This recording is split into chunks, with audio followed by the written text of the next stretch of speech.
Huwag nang hayaang lumala pa ang tensyon sa West Philippine Sea.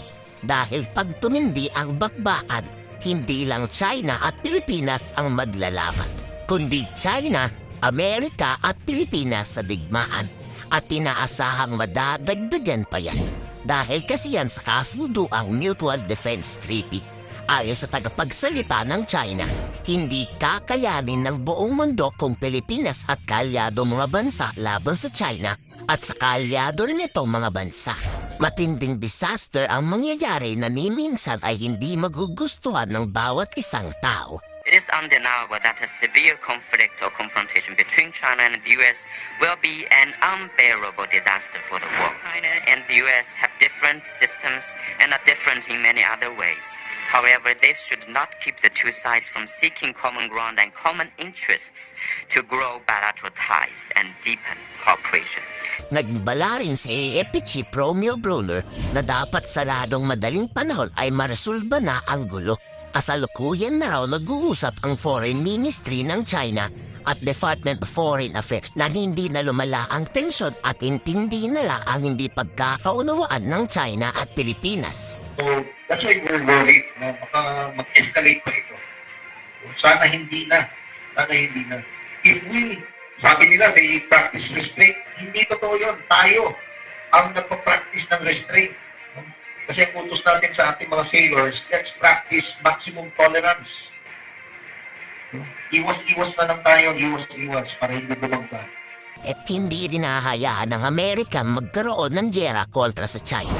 Dahil literal na babagsak ang ekonomiya ng buong mundo pag nangyari at hindi man maapektuhan ng bawat bansa ng giyerang militar, ekonomiya naman ang tatamaan sa kanila na magre-resulta sa sobrang napakamamahal ng mga bilihin at yan ang iniiwasan ng Estados Unidos. U.S.-China relationships is among the most consequential in the world, and we need to get it right for Americans and for people around the world, including across the Indo-Pacific. That begins with a serious, clear-eyed economic approach. As I've said, the United States does not seek to decouple from China.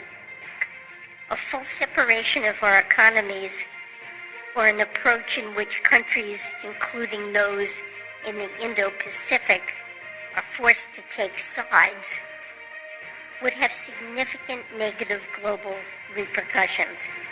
We have no interest in such a divided world and its disastrous effects.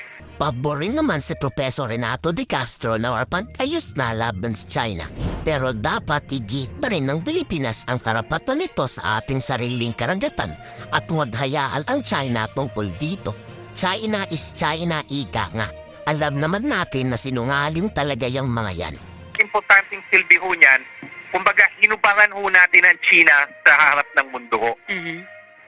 Kasi meron pang ibang bansa, may doubts. O may base ba yata yung historic claim ng China.